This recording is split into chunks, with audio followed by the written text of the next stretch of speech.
to hack, hit. Doesn't mean I couldn't just go that way, but that's not the drill. I gotta be careful not to hit my leg, but I'm gonna feed it this way here, and then I'm gonna press into here as I take it.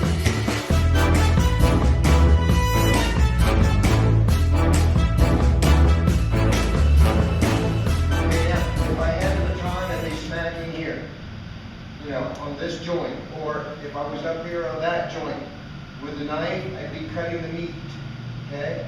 I'm not going to smack this with a baton.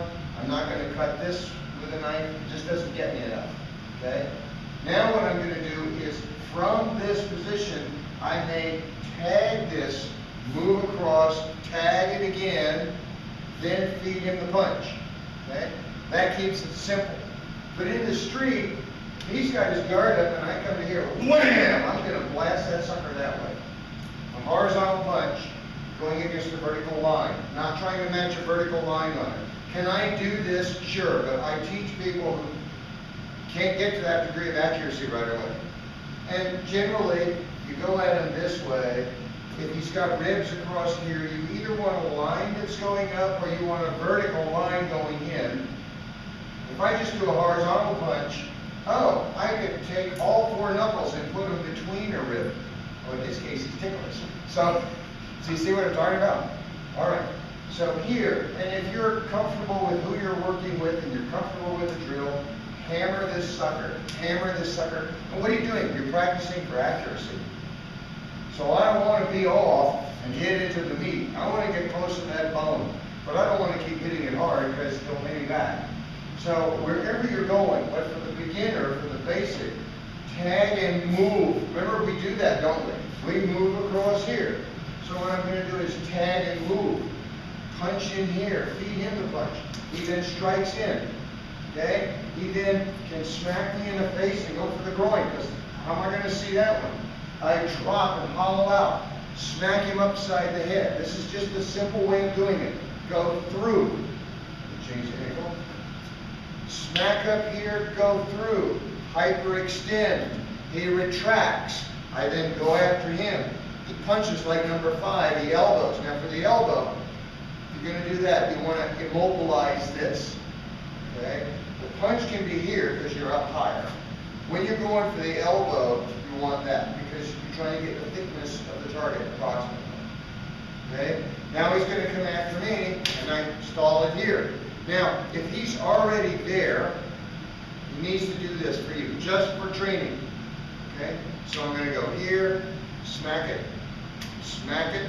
and I go after him. He's going to tag the ribs, tag that. 1, 2, 3. He smacks up through the face, hyperextends the arm and punches. I hollow out, I drill, I elbow, I hammer.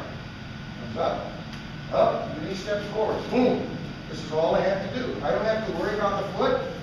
Just keep going. In his case, he was punching the arm, perfectly fine. In my case, I just smack it. I don't care. Questions? Right here, I'm going to hit palm it all the way through. So I'm just here and I go through that way. So I'm just nice and relaxed. If I try to muscle this and I'm trying to do it with a lot of muscle, it just, you don't get the velocity, you don't get the power. But nice and soft. And I want to think about this just like a wet towel. You throw a wet towel on the bathroom tile and it just sort of slides down. It's just like a nice, relaxed, wet towel, just like that.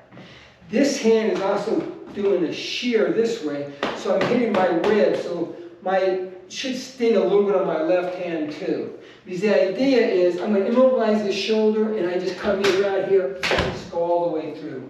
So I get a chiropractic adjustment, just here all the way through.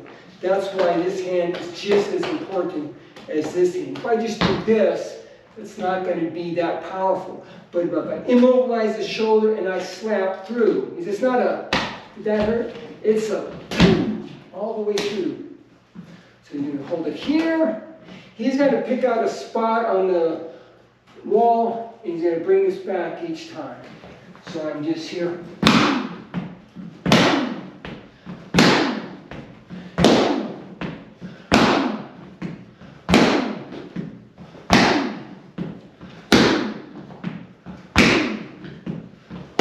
So I'm going from a soft bow to a soft bow. Where have we seen that before?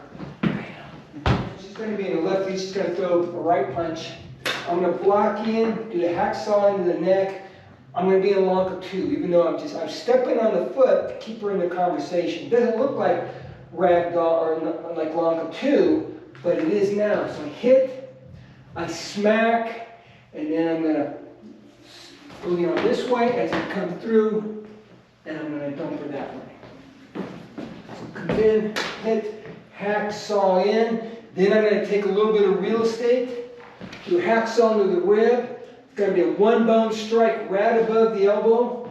Hyperextend, that's going to make her bend the elbow. And then I'm going to release her leg as I do this fast and keep your arm bent. It's going to be this way. So it's going to be here. And then my hand's over here. I'm going to press into her back as I press her face this way, and I just dump her down on the deck. That's the right punch. 1, 2, hack, hit. Doesn't mean I couldn't just go that way, but that's not the drill. I gotta be careful not to hit my leg, but I'm gonna feed it this way here. And then I'm gonna press into here as I take her head back that way. So just boom. That really ties her lower legs up if you really do it quick. So 2, hack in the ribs, hyperextend, and then this way, and then I come back that way and just take her down. Okay? So that last move is not so much like the shear, it's the fulcrum and... Yeah. Okay. Now that doesn't mean that, let's say I come in here, I hack into here. I get her turned, but it's not that well. Uh-huh. That doesn't mean that I wouldn't go this way, just whack. Yeah.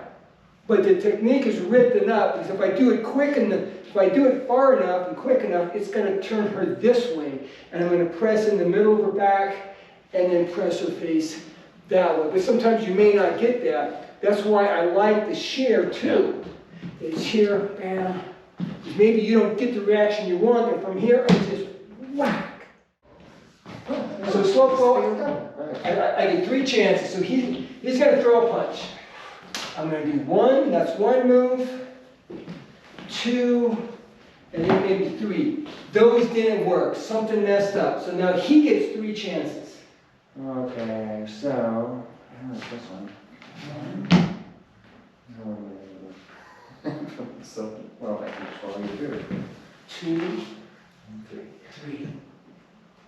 And then from here, I can go bam, 1, 2, 3. And he gets 3. 1, 2, And just that way. and then I can go 1, 2, and the reason for slow flow is to think outside the box. Like, oh, maybe I don't do that. And then you talk to your partner, okay, let's reset, you did this. And maybe you think of something else. Maybe 1, 2, 3 this way. Because you get the chance to sort of reset, think about what you're doing, and as your uke, I may see things that Dana doesn't see because of my perspective. And you want to tell your partner, well, if you think about, I can be here, and I can be like, okay, I can do this, or I can grab the thumb, break the thumb, slap, and come down. But you only get 3. You do it nice and slow. You're not trying to kill your partner. We don't spar for various reasons, but this is the one drill that makes you sort of think outside the box. And if you're doing the system enough, you'll see different techniques that we do. Just you'll see the pattern of your partner. Okay, that's ragdoll right. I can do that, or I can do part of ragdoll left.